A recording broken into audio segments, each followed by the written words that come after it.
Hi, everyone. Welcome to Bloomberg Equality, Black in Focus. I'm Karen Toulon, and I'm delighted to be here at our Bloomberg World headquarters here in New York with our guest, Misty Copeland, who is, of course, a world-renowned ballet dancer, author, entrepreneur, and arts activist.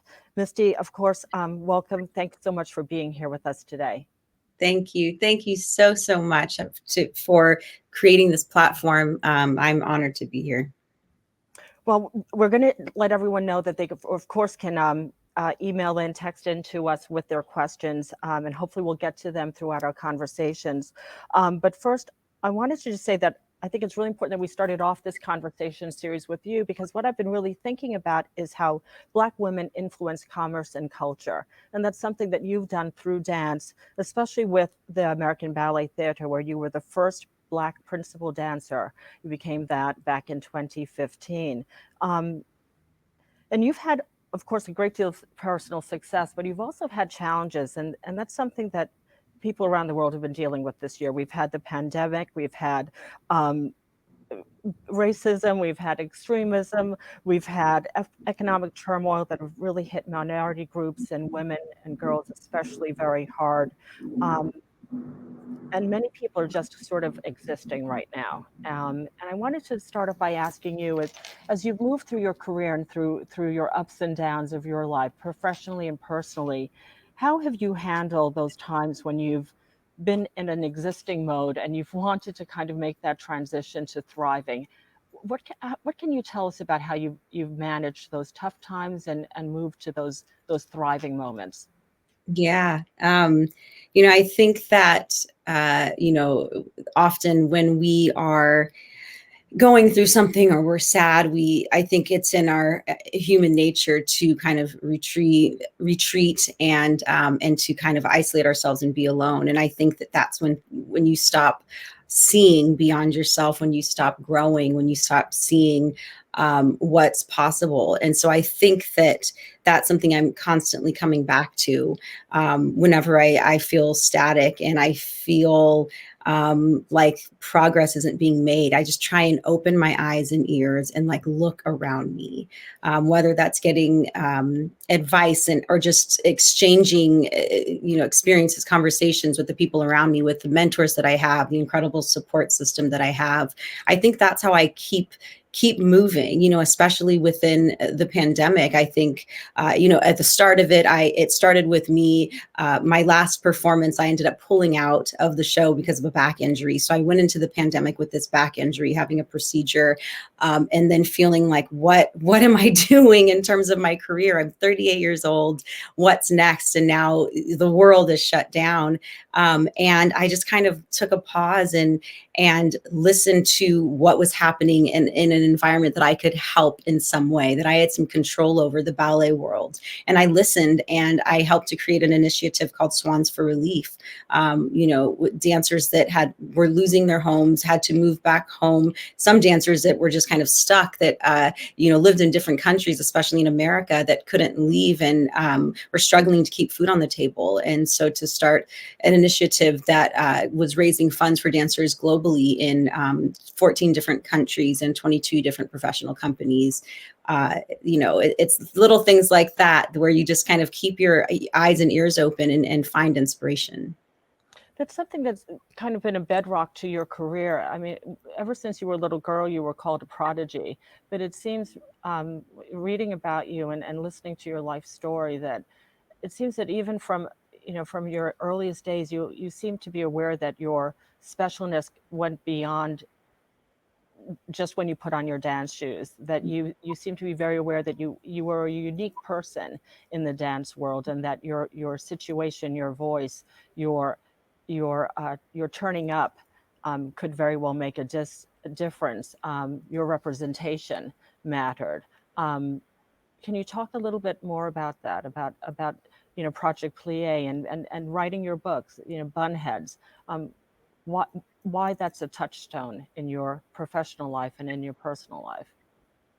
I think a lot of it had to do with the fact that I didn't grow up in the ballet world. I think there are a lot of positive things that came out of that. Having started in ballet at 13 years old, I only trained for 4 years before I became a professional and moved to New York City. Growing up in a diverse neighborhood in Los Angeles, California, I was raised with a very clear understanding of my identity as a mixed girl, as a Black girl, and how I would be perceived and received by the world and by society.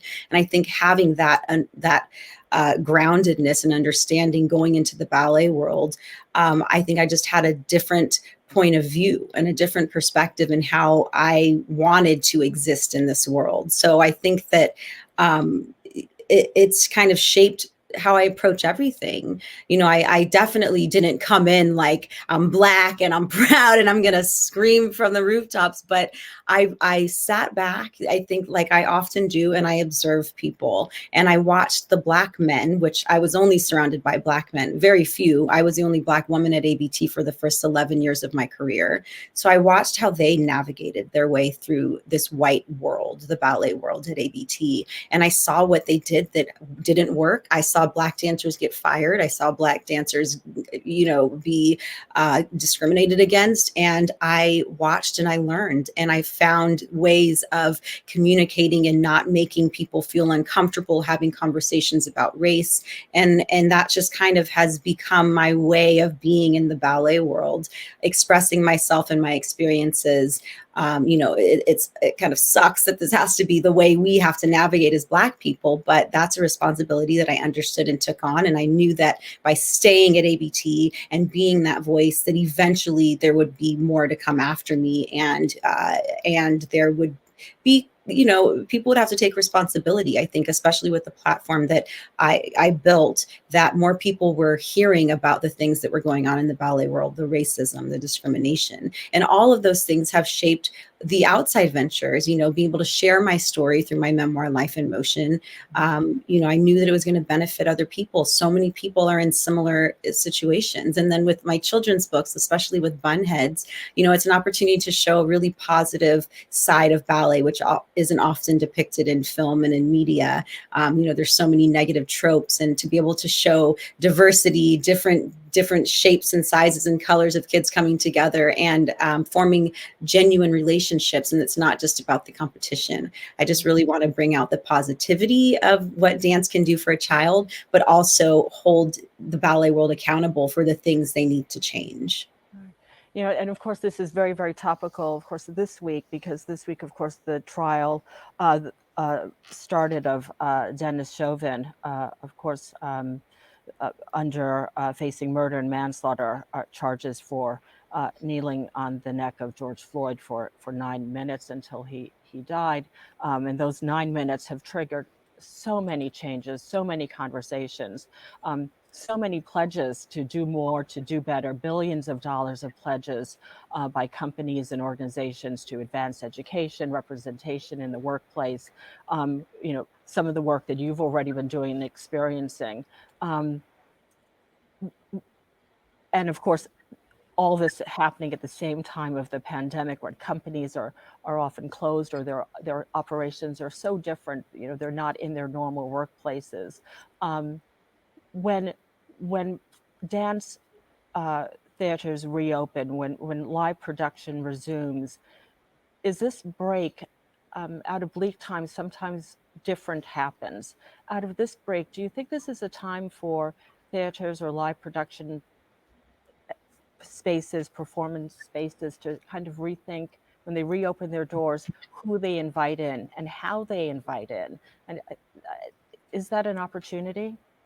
Oh my goodness, yes. And I'm approaching my 20th season with American Ballet Theater. That will be in the spring. And I've never seen as much progress as I have in this past year, as I have. Yeah.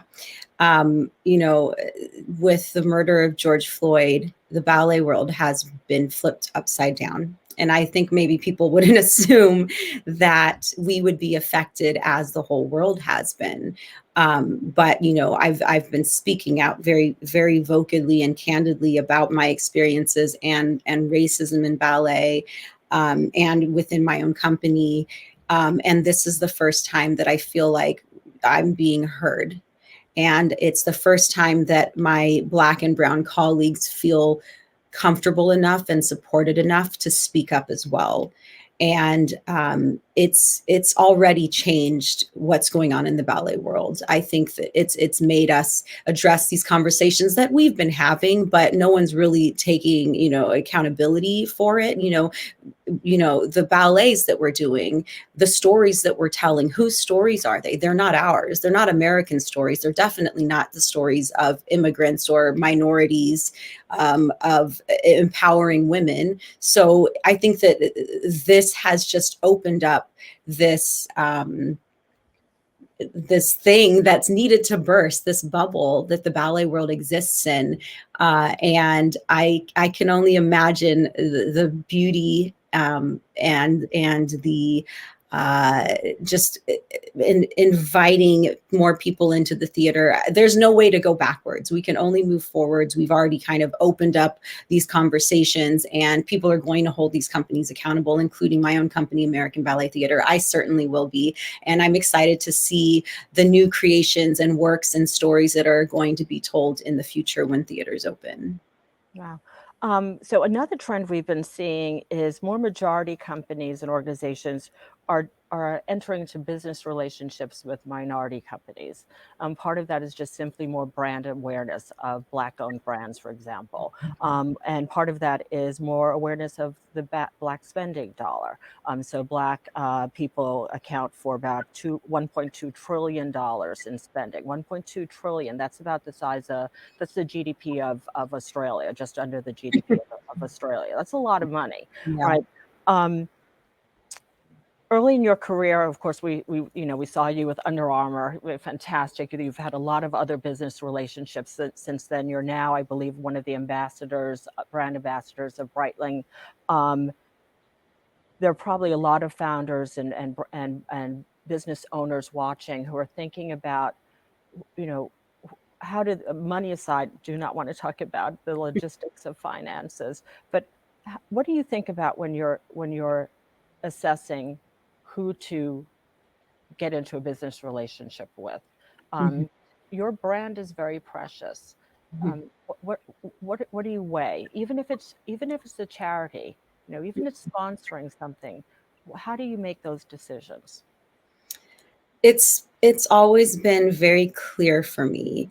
I'm very, again, open and vocal about the things that are important to me. And so it's about what makes sense in terms of what is important for me in my life and in my career. I've never, we have to use that word brand, but I hate using that word brand, but what I've built, it has to make sense for me, and I have to be able to stand behind it wholeheartedly and truly believe in whatever partnership I have with an organization or with the company is something that I would say and I would believe in and I would put my voice behind or my money behind. And so I think that, that it's important to think of all of those things when you are looking to give of yourself, of your time to a charity or an organization, or give of your money, that really looking at what it is you're actually putting your time and your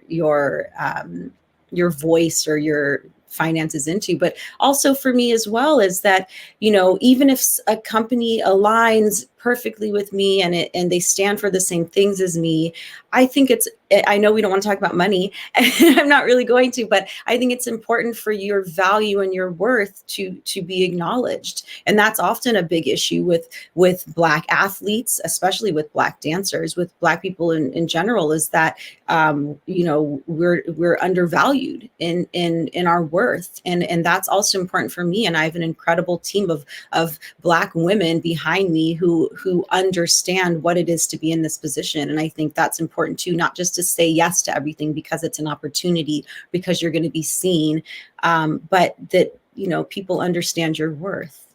Actually, we just moved a story today on Bloomberg. I'll send you a link to it, Yeah. showing that Black influencers are, of course, there's a range, but looking at how Black influencers are paid versus white influencers, and Yeah, they're not paid the same. I can imagine. And so, looking at those finances is very, very important. Yeah. And so, wanting again to align oneself with the look, but making sure also that the finances line up. Um, I do want to talk about a project that is very, very close to you, Life in Motion. This is your production company, and there's the big smile for that. How exciting is that to actually have a production company that is a film production company? And I want you to tell me about it as many details as you can share. I do know a little bit that you're going to be serving as the executive producer and a lead in a film that I think you're beginning to shoot, that you were beginning to shoot, not they or someone else, that you, I wrote actually in caps on my sheet, are beginning to shoot this summer. What can you tell us?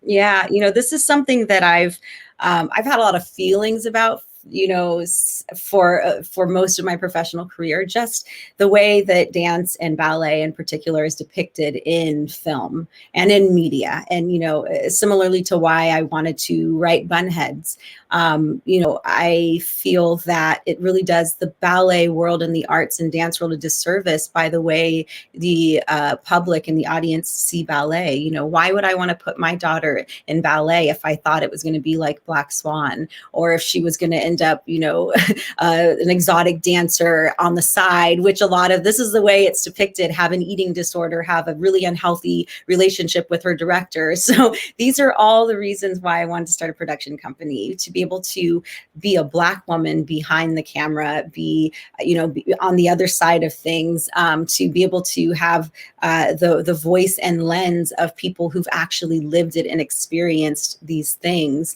But with this project that we are filming in June, it's really exciting. It's an art activism project. It's a short silent film. I came up with the concept with Nelson George, who also directed and produced my documentary, A Ballerina's Tale, and my incredible partner, Layla Fayez, as well.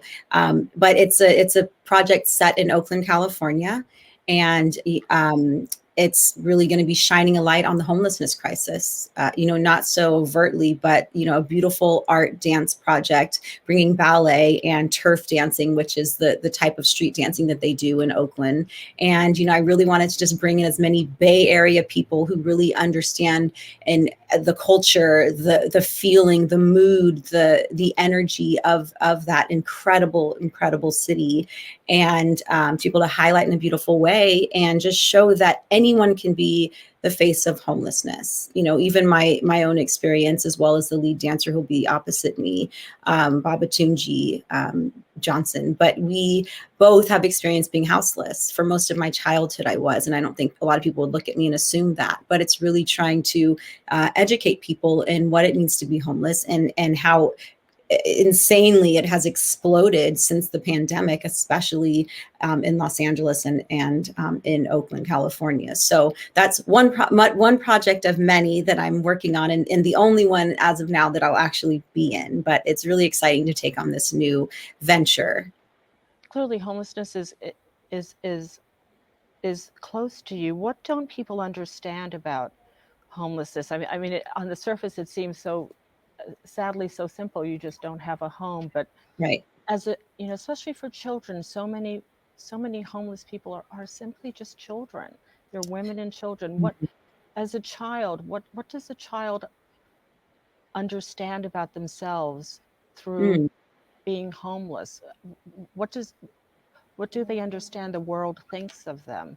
Mm-hmm.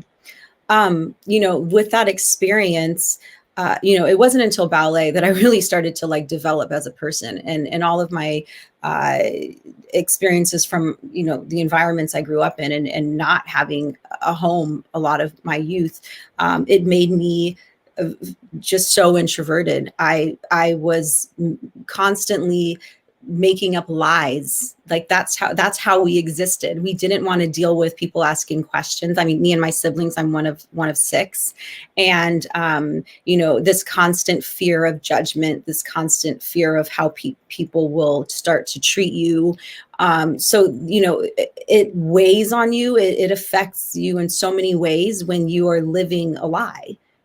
Every single day of my life, people didn't know where home was for me. There was just constantly moving. But I think that what people maybe don't truly understand is how many people are so close to being homeless. And that it can be something as simple as just not having support.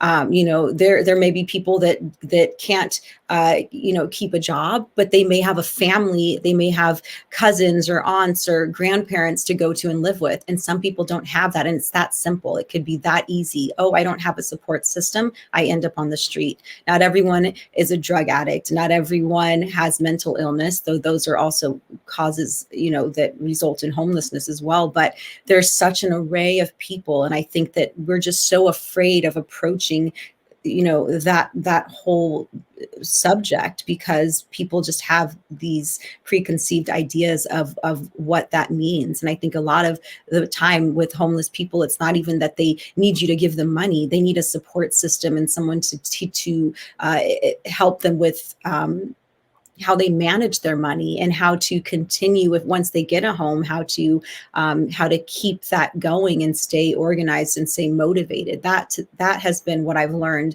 is even more important than just giving someone money. Yeah, to help that to move past that existing stage. Yeah. And move forward. So after this June project, what's next for you in the world of dance? You're not dancing with ABT right now. Clearly, the theater is closed. There are no performances. What's next for you on the performance front? Well, I hope to be back on the stage as soon as theaters open. I'm definitely staying busy, and we'll be doing dance types of projects, in the meantime, and really focusing on the production company as well, and all the other things that I'm doing, writing more books. I have an amazing new book that's supposed to be coming out in November that's sharing the history of, I think it's 22 different Black ballerinas that I plucked from history and that are coming up, that are younger than me. So I have a lot of exciting projects, but dance will always be a part of all of them.